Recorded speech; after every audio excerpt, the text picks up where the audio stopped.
आंध्र प्रदेश के घने जंगलों और पहाड़ों के बीच एक ऐसी दिव्य जगह है जहां शिव और शक्ति एक होकर विराजते हैं। तो चलिए आज हम एक सफर पर चलते हैं श्रीशैलम के मल्लिकार्जुन ज्योतिर्लिंग की ओर। पर ये इतना पवित्र स्थान बना कैसे? इसकी नींव में कौन सी कहानी है? कहते हैं इसकी शुरुआत एक दिव्य नाराजगी से हुई थी। एक ऐसी नाराजगी जिसने एक पूरे पवित्र पर्वत को ही जन्म दे दिया। इस कहानी को समझने के लिए हमें चलना होगा सीधा कैलाश पर्वत, एक दिव्य परिवार के बीच। तो शिव पुराण के अनुसार हुआ यूं कि शिव पार्वती के दोनों बेटों गणेश और कार्तिकेय के विवाह की बात चल रही थी।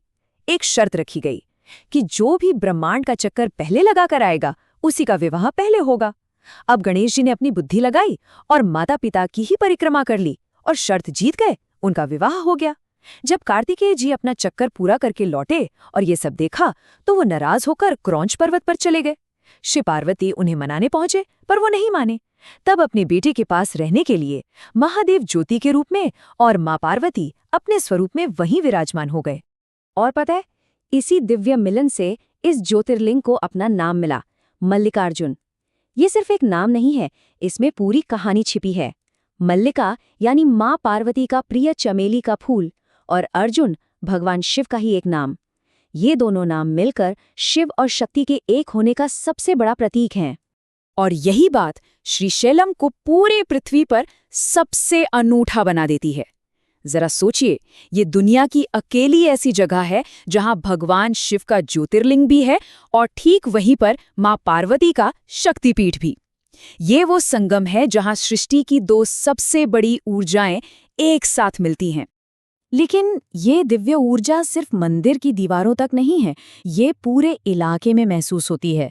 इस अनुभव को ठीक से समझने के लिए हमें नल्ला माला की पहाड़ियों के बीच से होकर गुजरना होगा। ये कोई सीधा साधा रास्ता नहीं है। घने हरे भरे नल्ला माला के जंगल, उनके बीच एक ऊंचे पठार पर यह मंदिर बना है और ठीक नीचे गहरी खाई में बहती है कृष्णा नदी, जिसे भक्त यहाँ बहुत श्रद्धा से पाताल गंगा बुलाते हैं। पहाड़ों को काटते घुमावदार रास्ते, हर मोड़ पर प्रकृति का एक नया हैरान कर देने वाला रूप। मतलब यहाँ पहुँचना सिर्फ एक धार्मिक यात्रा नहीं है, ये तो एक आध्यात्मिक रोमांच है, एक ऐसा सफर जो आपको मंजिल के लिए तैयार करता है। और जब आप इस रोमांचक सफर के बाद मंदिर परिसर में अपना पहला कदम रखते हैं ना, तो बस आंखें खुली की खुली रह जाती हैं इसकी शानदार वास्तुकला को देखकर। ये सिर्फ पत्थर नहीं है, ये इतिहास और कला का जीता जागता संगम है। ये मंदिर एकदम क्लासिक द्रविड़ स्टाइल में बना है, जिसकी पहचान है इसके ऊंचे ऊंचे गोपुरम।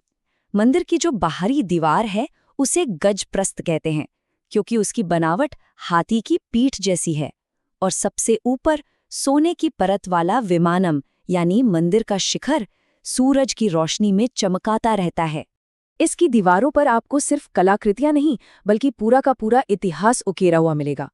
ये नक्काशी हमें सीधे महान विजयनगर साम्राज्य के उस दौर में ले जाती है जिनकी कला और शक्ति का ये मंदिर एक जीता जागता सबूत है।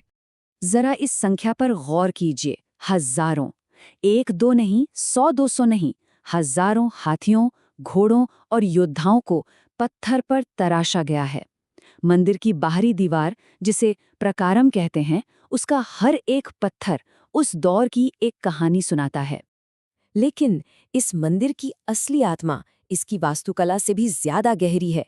वो बसती है गर्भगृह के अंदर, जहां दर्शन का अनुभव किसी भी और मंदिर से एकदम अलग है, बहुत ही व्यक्तिगत है।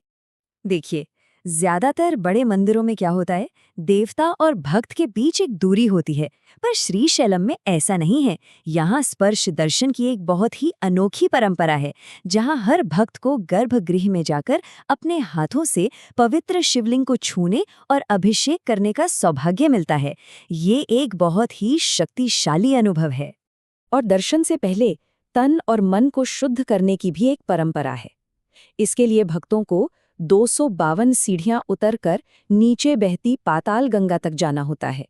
ऐसी मान्यता है कि इस पवित्र नदी में लगाई गई एक डुबकी जन्मों के पाप धो देती है। और शक्ति का अनुभव सिर्फ ज्योतिर्लिंग तक ही सीमित नहीं है। पास में ही मां पार्वती का शक्तिपीठ है, जहां वे भ्रमरांबा देवी के रूप में पूजी जाती हैं। कहते हैं कि आज भी अगर आप इस मंदिर में ध्यान लगाकर सुने तो एक मधुमक्खी के भिनभिनाने जैसी दिव्य ध्वनि सुनाई देती है।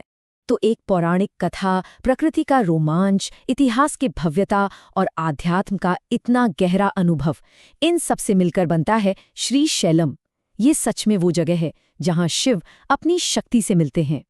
तो अगर इस पूरी यात्रा को कुछ जरूरी बातों में समेटना हो तो जगह है आंध्र प्रदेश का श्रीशैलम, नदी है कृष्णा जिसे यहाँ पाताल गंगा कहते हैं, मुख्य मान्यता है शिव शक्ति का मिलन, और सबसे अनोखी बात यह है कि ये ज्योतिर्लिंग और शक्तिपीठ दोनों एक ही जगह पर है।